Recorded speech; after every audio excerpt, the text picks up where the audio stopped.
I give the floor to the representative of Algeria. Thank you, Madam President.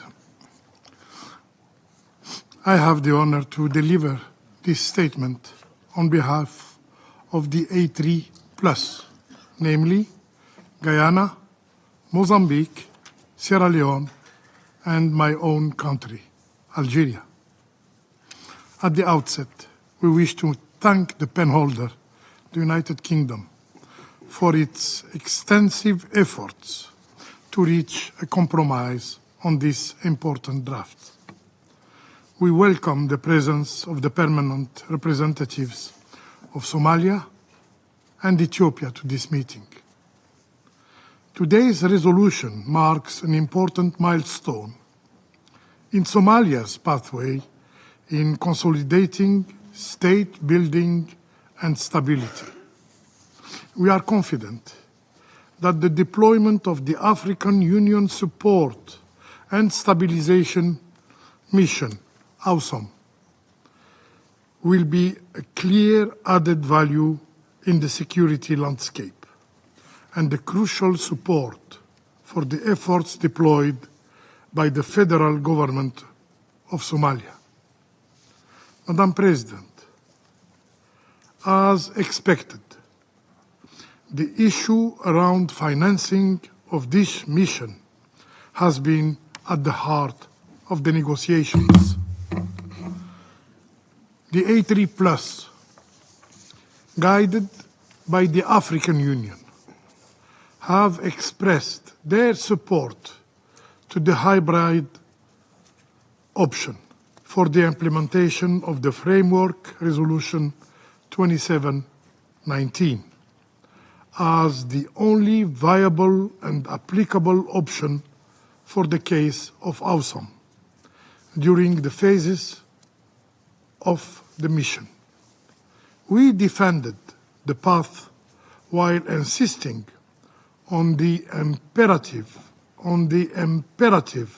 to ensure predictability, sustainability, and flexibility. I repeat, predictability, sustainability, and flexibility of resources to be mobilized from the international community. The AU member states contributing already and naturally to the UN budget have accepted to consider a token financial contribution to the new mission in Somalia. This contribution is closely considered despite the financial challenges the continent is facing.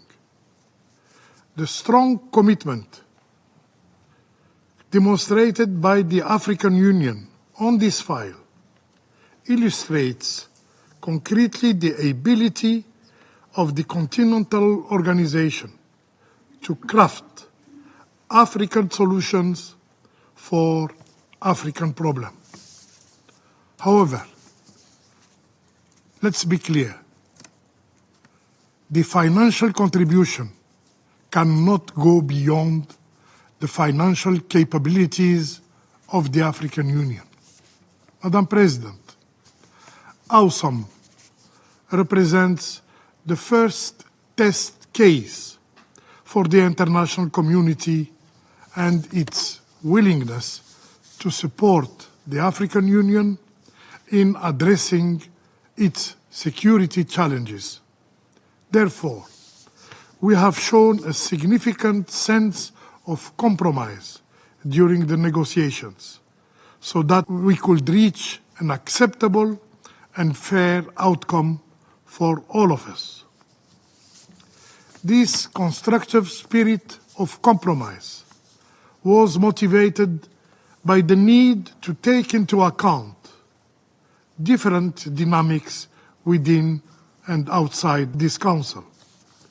Also, the imperative to preserve and build on the hard-won security gains as well as the commendable progress realized by the federal government of Somalia have been guiding our common position. Therefore, our support for this text emanates from our deep belief that all ways must be explored to support Somalia's efforts in the fight against terrorism, in accordance with Somalia's priorities and aspirations.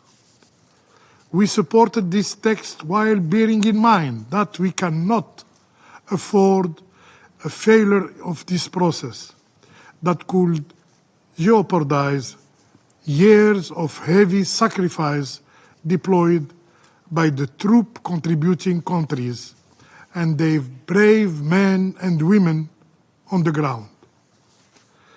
We seize this opportunity to pay tribute to the African Union and the TCCs for their Pan-African support to Somalia during the last 18 years on behalf of the international community, on behalf of this Security Council. Let's ensure together that this journey will keep moving forward and bear fruit for the people of Somalia. I thank you. I thank the representative of Algeria for their statement.